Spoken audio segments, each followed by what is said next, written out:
c'est le moment de vous filmer le modèle de cet AG. Il est là, il n'est pas encore parti, il va nous la présenter. En fait, ce gars-là, il a rien dit pendant 2 ans, mais il a un truc sous le capot là en secret, et puis il nous l'a dit comme ça, en mode normal, hier soir. Donc déjà, attends, oui. Regardez, déjà c'est magnifique, rien que comme ça déjà, là-dessus ça.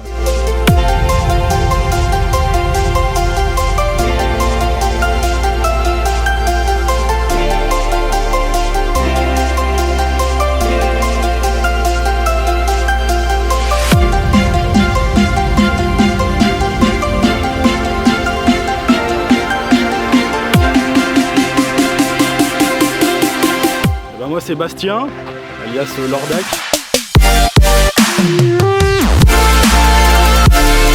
Ça fait déjà un bout de temps que tu es sur le Ouais, ça fait 9 ans, 8-9 ans, 9 ans peut-être que j'ai la voiture. Ouais. Ça fait un petit moment, je crois, un des plus vieux, hein, Oh, qui a gardé la Genesis, on va dire. Ouais. Parce que les autres sont passés à autre chose. Genesis, c'est ta première quand tu es arrivé sur le C'est ma première Hyundai, ouais. D'accord. Tu es arrivé avec ça et c'est toujours la même. C'est toujours celle-là, beaucoup changé.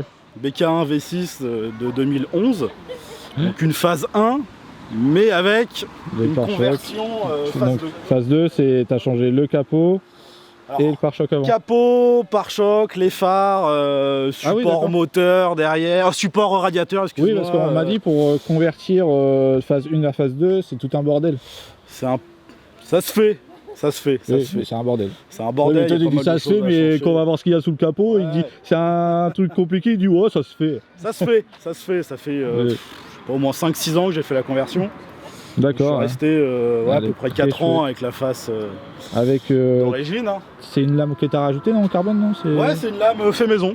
D'accord. Je trouvais pas ce que je voulais sur internet où c'était trop cher. Oui, parce que... lui, c'est un rajout. Et lui, c'est un rajout de pare-choc. Ouais. Ok. C'est pas mal aussi. Et ils font le même genre pour les Z, ce rajout-là. Rajout du bas là comme ça, ouais, c'est sympa. C'est sympa, ça descend bien la bagnole. D'accord. Moi elle était déjà assez basse, donc je voulais pas un truc qui redescend le pare-choc. J'avoue que les basses, t'es sur quoi? T'es sur combiné fileté? Alors j'ai commencé au tout départ, comme beaucoup, avec des ressorts courts. Ouais. Donc nickel, hein, pour le look, ça descend bien la voiture, c'est un peu plus ferme. Un peu beaucoup. Voilà, un peu beaucoup, on est content, mais non, après je suis passé sur des combinés filetés et c'est le jour et la nuit. Franchement, c'est beaucoup plus confort. On pense que c'est tape-cul, mais vu que c'est réglable, c'est beaucoup plus confort. Ça dépend de ce que tu choisis en tarage. Hein. Ouais, c'est ça exactement, ouais. C'est ça, ça dépend du tarage que tu choisis et le modèle que tu prends, et puis tu peux régler sur les amortos, c'est quand même top. Hein. Non, franchement, elle est vraiment trop belle. Et du coup, c'est quoi comme jante? C'est des Japan Racing, hein, comme beaucoup font. Il n'y a pas de cale, hein, c'est les... Tes étriers, c'est d'origine? Étriers d'origine, ouais, exactement, étriers d'origine. À l'avant, à l'arrière, j'ai changé, je suis passé en freinage 4 pistons. Ouais. À l'arrière, c'est du 4 pistons Brembo, des versions US. D'accord. Sur les Genesis US sont sortis avec l'option Brembo, donc là à l'arrière c'est du Brembo. L'avant j'ai gardé l'origine parce que c'était équivalent. C'est d'origine, le freinage il est bien? D'origine il est bien, ouais, on est en 345 mm à l'avant. Il est en 4 pistons, ouais, endurant, ouais, nickel. Je suis passé en Duritavia et en disque rainuré percé. Bon, mieux que la Z déjà. En plaquette baissée, ouais, non, c'est nickel. C'est nickel, ça fait le taf. Et à l'arrière, t'as fait quoi? Diffuseur arrière? Diffuseur arrière, la ligne complète. J'ai commencé. Collecteur d'échappement complet. Juste après collecteur. Ouais. J'ai gardé le collecteur d'origine avec les kata. Au départ, j'avais une ligne ARC DTS que j'avais payé une couille et que j'ai remplacé après par une ligne complète sur mesure à clapper, fait chez ProWeld. Ouais, chez ProWeld. Chez ProWeld. Donc l'arrière, voilà, il y a les feux de la phase 2 aussi. Ah aussi, ouais. Donc avant-arrière, elle est vraiment comme une phase 2. On voit pas la différence. T'as dû déjà mettre un sacré billet rien que dans ça déjà. Ouais, ça coûte un bon billet. Les pièces, ça va, sinon c'est à bord, enfin... La conversion, Conversion avec la peinture, parce que forcément faut repeindre le pare-choc, capot, c'est un billet de 3000 balles quoi. Ah ouais, je m'attendais pas à ça. Ah ouais, non, c'est un billet de 3000 balles. Ça, est-ce que je pourrais parce dire que phare avant, les phares avant ça coûte une couille, hein, j'ai tout acheté neuf. Hein. Tout acheté neuf chez Hyundai, donc capot, pare-choc, phare chez Hyundai, tout neuf. Après ça change à mort. Ouais, ça change la gueule. J'aimais bien la phase 1 d'origine, hein, la gueule, mais je trouvais que... non, pas deux, mais... Je trouvais que la phase 2, ça rajeunissait encore un peu la bagnole. Et évidemment, vite teinté, etc. Teinté, les phares avant teintés, voilà, la totale. Hein. Ok, maintenant on va passer au meilleur. On va passer au meilleur, donc moteur électrique. Le petit cachotier, vous allez voir. Elle est unique en France, je vous le dis, elle est unique en France. Et il nous l'avait même pas dit, hein. Hier, je vous raconte, parce que donc on est à une AG où on fait pas trop de convois, donc hier on voulait tirer un peu, et il fait contre Mazette qui est normalement qui a plus de chevaux que la Genesis, il fait ouais si tu veux, et ce bâtard il m'avait pas dit qu'il y avait ça, donc vous pouvez voir, un compresseur. Yes, ça c'est beau. Voilà. Alors, donc ça fait. C'est déjà bon, admirer le truc. Ça fait 3-4 ans que je suis sur les pièces.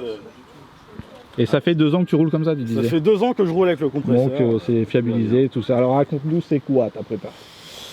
C'est un compresseur Rotrex. Galère à trouver, les kits tout faits, il en existait. Il y a eu quelques préparateurs coréens qui en ont sorti, mais toutes les boîtes ont fermé, ils ont arrêté. Donc j'ai réussi à dénicher à droite à gauche des pièces. Ah, tu l'as même pas eu non, pas complet, entier. Je l'ai pas acheté complet, tout fait. Il y avait rien qui existait. Donc t'as mis combien de temps à ramasser les pièces? C'est 2, 3 ans, 4 ans.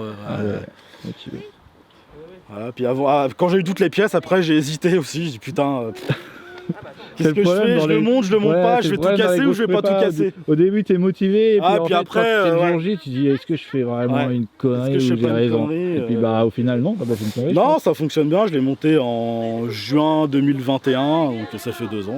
2 ans que c'est monté. Donc, le moteur est d'origine, hein, il est stock. T'as pas forgé? J'ai pas forgé, j'ai fait un montage basse pression. Oui, tu disais t'es à 0,37. Ouais, j'ai 0,38 bar de pression, donc moins de 400 grammes de boost. Donc, ça te rajoute 100 chevaux quoi. Ouais, c'est ça, une centaine de chevaux. Ouais. Tu serais à 400 chevaux. Faudra que je la passe au banc pour être sûr. Ouais. T'as pas fait plusieurs reprog? J'ai fait plusieurs gestions, mais les gestions ont été faites en live, c'est-à-dire dans la voiture avec le PC. Donc elle n'est pas passée sur banc. C'était que au bout du PC?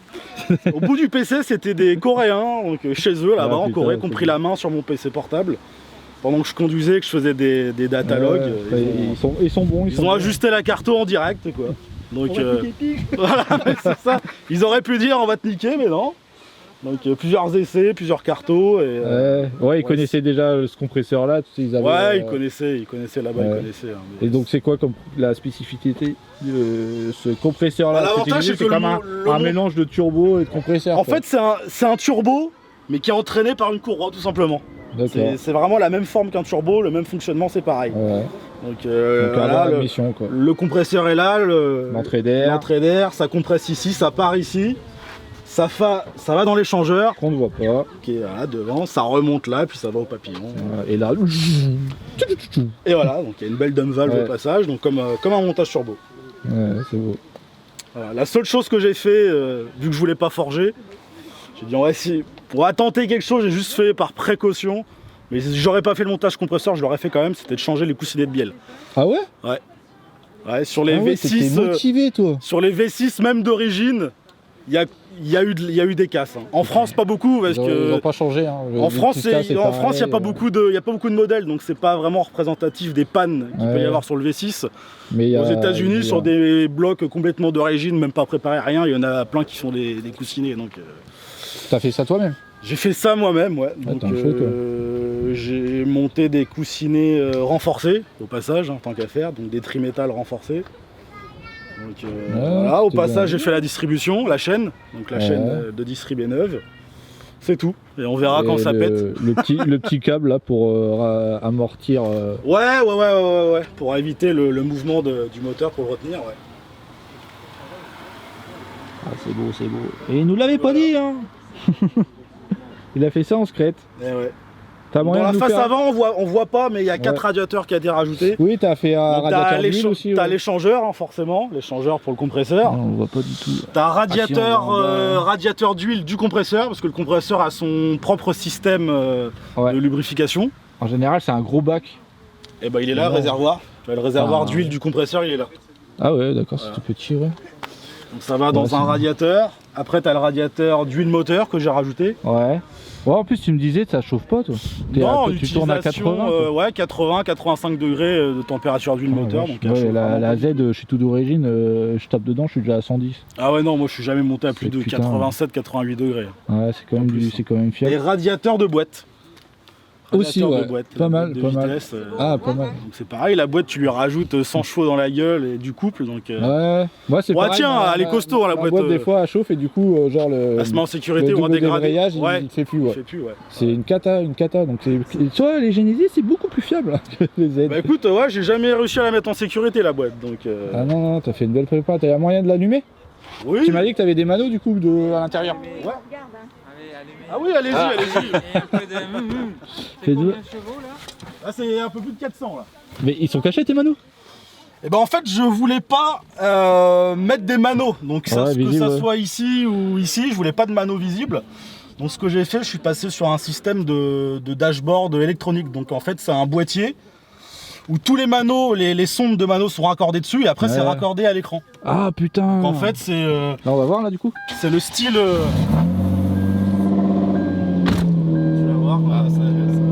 Soleil. Oh le bordel. Ouais, ça fait un peu de bruit. Ma chérie, Genesis. Voilà. Ah putain, c'est beau ça. Ah ouais, là tu nous as fait un truc mon chef là. C'est le même style de présentation pour ceux qui savent, c'est sur les GTR. C'est le même thème que les GTR. Oh là là, et là tu nous as fait un truc mon gars. Ça fait ça fait plus propre je trouvais que des manos sur le montant ou des manos ici. Ouais. Ça fait intégrer à la console. Ça c'est stylé ça. Ah oui, oui. 27, hein. Ah, nickel, hein. Excellent. Vas-y, fais-nous un petit pchit. Je vais me mettre devant. Attention à vous monsieur, ça va être violent.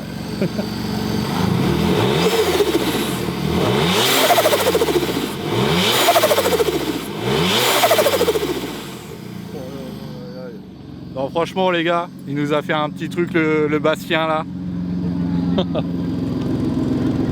Non c'est chouette, fais voir l'échappement.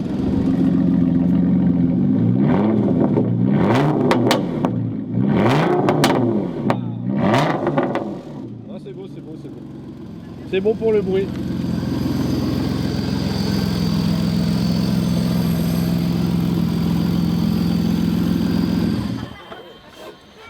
Incroyable.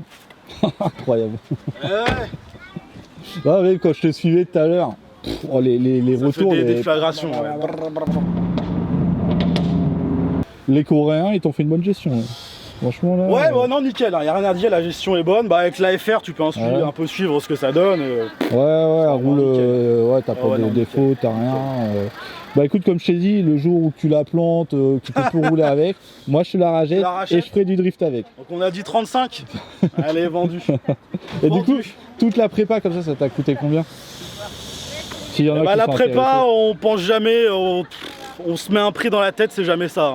Un kit. Et là au final, on a eu pour combien? Un kit, le compresseur, ça a coûté 6000 balles, mais au final tu doubles. Avec tout ce qu'il faut rajouter, fiabiliser à côté. Tu mets 10-12 000 dans la prépa. Ouais, t'as facile du coup rajouter plus le côté esthétique, on va dire 20 000. En fait, je me dis toujours la voiture, je l'ai achetée à 18 000, j'ai mis autant, voire plus dans tout. Et en faisant ça toi-même, évidemment. Ah oui, j'ai tout fait. Là, du coup, là, sinon, ça te sort une voiture à plus de 50 000 si tu fais ça par quelqu'un. Après, t'as un truc. Et il faut trouver déjà quelqu'un qui sache le faire. Après, t'as un truc unique, hein, plus de 400 chevaux, un coupé récent comme ça, il n'y a pas grosse concurrence. Surtout peu kilométré. On pourra pas faire du tour avec parce que là, c'est la fin de la prochaine fois. Mais là, voilà. Et du coup, c'est une avant-première, c'est une exclue, hein, parce qu'il l'a montré à personne, donc aucune photo, rien du tout. Rien du tout. Donc voilà. T'as un Insta, non, s'il y en a qui veulent te rajouter? Même pas. Non, même pas. Donc voilà, bah, vous l'aurez que ici. Et, vous ne trouverez nulle part. Voilà, donc j'ai mis une partie de la présentation sur ma chaîne YouTube. Et si vous voulez la présentation complète, vous allez sur la chaîne Tuscany France. Hein. C'est pas pour gagner des vues hein, sur la chaîne Tuscany France. Et voilà, c'est pour pas que la vidéo dure 2 heures. Mais elle est insane. Ah, franchement, là, tu nous as fait un truc là. Sartec. Ouais, merci à toi.